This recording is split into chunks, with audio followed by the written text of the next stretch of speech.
For some time, we have noticed that it is these three giants, this Igbo, Yoruba, and Hausa, that have been dragging for power, for control in Nigeria. The Wazobia are the ones that have been looking for expansion.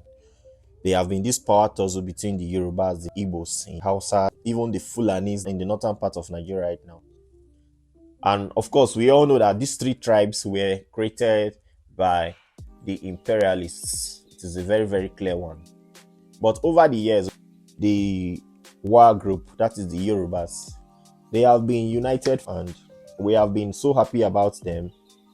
We give them kudos.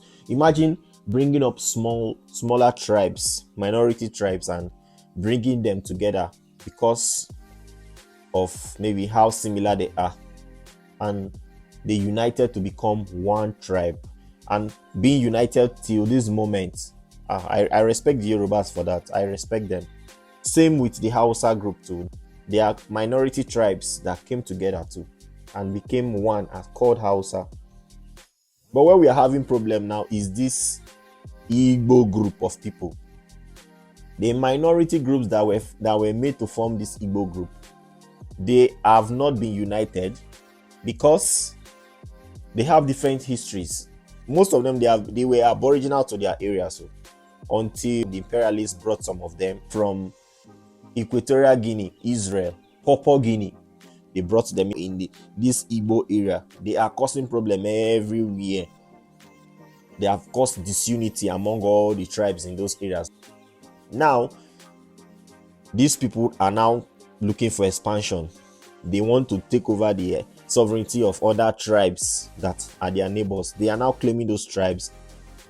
These tribes are telling them that they are not part of you. You people are on your own. You people have your own umbrella name called Igbo. Why are you now forcing it on other people? Because the imperialists came and grouped minority tribes to form your own name called Igbo today. They said, no, we must, you people are under us. For example, go to River State today. Look at their tribes called Ekpeye, their tribes called Ogba, their tribes called Ikwere. They might have, language similarities, but they have their own separate identity. They have never been proud Igbos people. Right from history, their fathers will identify themselves as Ikwere. For example, if you are filling international forms today, if they ask you what language you feel, you will put the name of your tribe, Ikwere, language, identity, Ikwere. They don't write Igbo.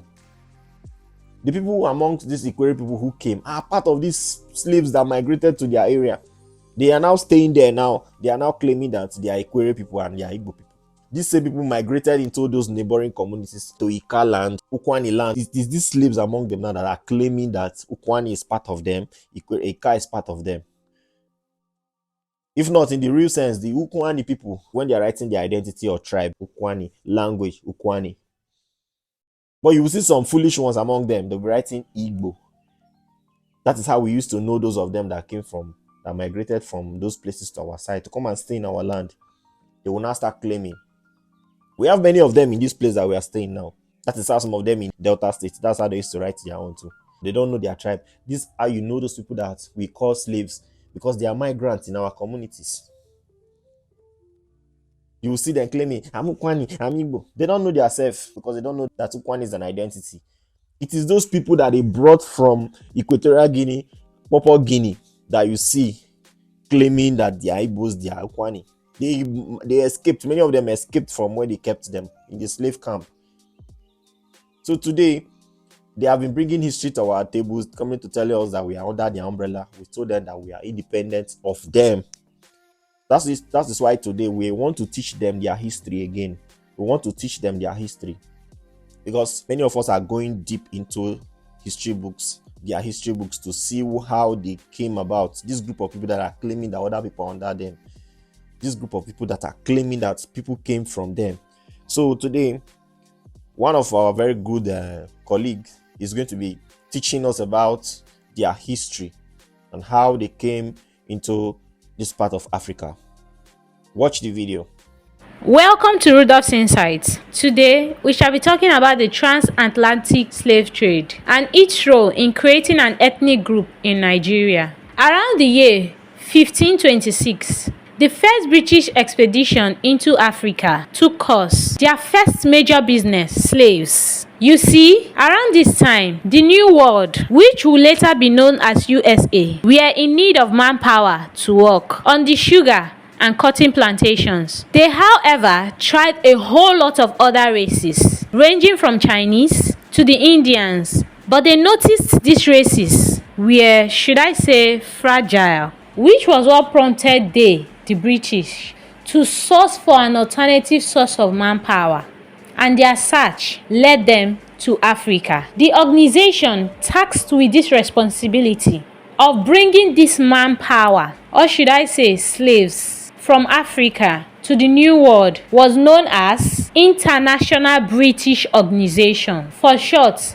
IBO, as an acronym. The major source of these slaves, however, were from many West African regions, ranging from Cameroon, Equatorial Guinea, Ghana, Nigeria, etc. But for the purpose of this, we will solely focus on Nigeria. You see, the International British Organization IBO bought slaves from several African countries like Equatorial Guinea, Cameroon, and the Congos, and these slaves were usually kept in ships, but their final route they usually transported these slaves from was known as the Bight of Biafra, now known today as Bonny. And so they would buy these slaves from all these African countries, namely Equatorial Guinea, Cameroon, and some parts of Congo. And when their boat docks in Nigeria, these slaves will be taken to a landlocked part of Nigeria, away from the sea, so they wouldn't escape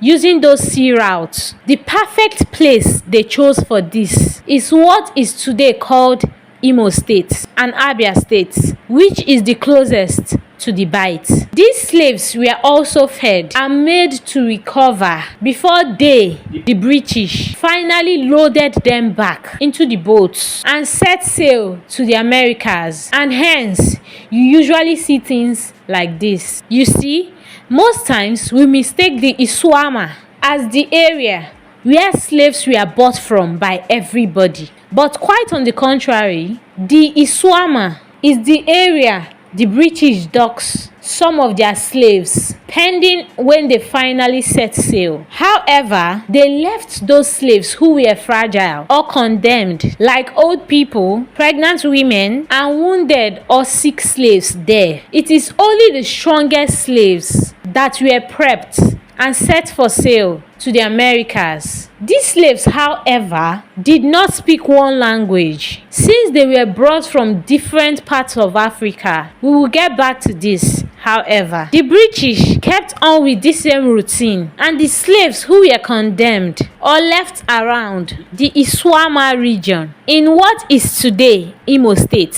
which Abia State was also inclusive, those slaves started procreating and multiplying. But the British, however, did not stop their trade. However, the last batch of slaves who were meant to set sail did not, due to the abolition of slavery around 1807. So the last batch of slaves brought from Equatorial Guinea, Cameroon, and the Congos never set sail because of the abolition of slavery. The British had to leave these slaves in that Iswama region. Seeing that slavery has been abolished, however, the British still wanted to control the region known as West Africa, which they have started making plans for a long time ago by introducing colonialism. This, however, will be the topic for another day. The slaves whom the British left had already grown considerably large and wanted an identity for themselves,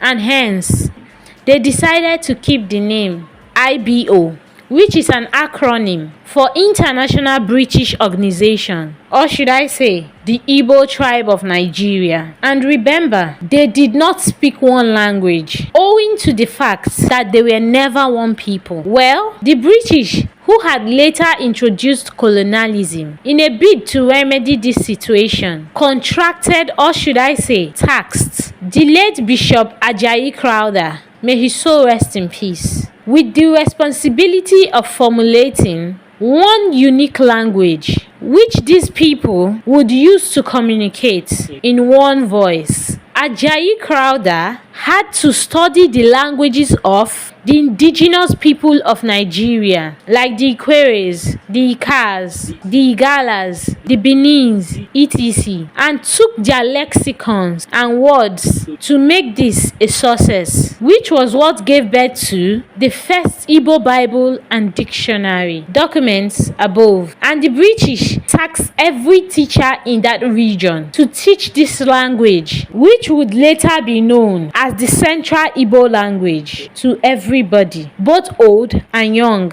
This is Rudolph's Insights. I hope you learned one or two things today. Thank you for watching. We are making these videos to educate you people, but a lot of people will think it's hate. This particular video you are just seeing now does not refer to the entire Igbos. It refers to those particular ones that are causing problem. They are not originally from these places. They came from Equatorial Guinea, Papua Guinea. We know them. That is why I made this video today, to educate you guys on the history of these people. Thanks for watching.